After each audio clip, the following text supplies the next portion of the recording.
To the topic today is the issue of pandemic preparedness. And if there's one message that I want to leave with you today, based on my experience, and you'll see that in a moment, is that there is no question that there will be a challenge to the coming administration in the arena of infectious diseases, but also there will be a surprise outbreak. I don't know how many times I can say it, Madam Chair. We did not fund gain-of-function research to be conducted in the Wuhan Institute of Virology. Anyway, so let me just go on about NIH lifts funding pause on gain-of-function research that might be anticipated to create, transfer, or use enhanced potential pandemic pathogens. I don't think this is going to be foolproof. Things are going to slip through. If it may have been a lab, may have been nature, we're supposed to look forward, then why did Dr. Fauci work so hard for just one of those theories? I'm almost have to laugh at that, Neil. I mean, that's totally bizarre. First of all, I wasn't leaning totally strongly one way or the other. I've always kept an open mind. As you know, there's a sort of urban legend that there's a biological warfare center in Wuhan and that the coronavirus escaped from that. Did you have any sense of where it probably came from? I think ultimately we know that these things come from an animal reservoir. I've heard these conspiracy theories, and like all conspiracy theories, they're just conspiracy theories. I wasn't leaning totally strongly one way or the other. I've always kept an open mind. Right now, people should not be walking. There's no reason to be walking around with a mask. Should you be wearing 2 masks or 1 mask? I often myself wear 2 masks. Can we make a general recommendation that doesn't have scientific basis yet? No. Please wear a mask. The chances of my getting infected in an indoor setting is extremely low. And that's the reason why in indoor settings now, I feel comfortable about not wearing a mask because I'm fully vaccinated. When you're in a congregate indoor setting, wear a mask.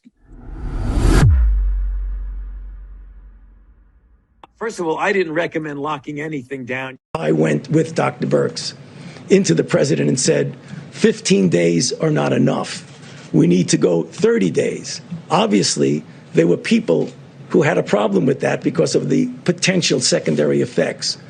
Nonetheless, at that time, the president went with the health recommendations, and we extended it another 30 days. First of all, I didn't recommend locking anything down. So the worst possible thing you could do is vaccinate somebody to prevent infection and actually make them worse. This would not be the first time, if it happened, that a vaccine that looked good in initial safety actually made people worse. Well, the latter part of what you just said is untrue. You don't get worse results from vaccinating. She really has the flu.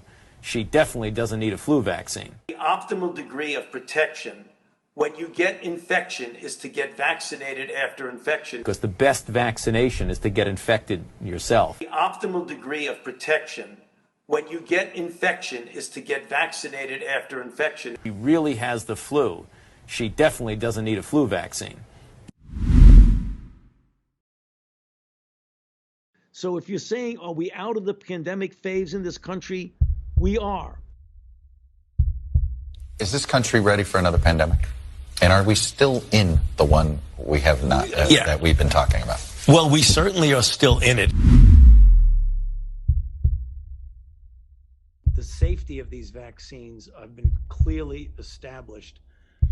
The long-term effects that the people are apparently concerned about really have I'm sure there is a very, very, very, very rare exception, but the long-term effects are really essentially non-existent. Do we have any data about, vaccines and the back end of that, or the negative side of that? There's been a number of studies. New York Times just did one about menstruating cycles and how that is affected by vaccines.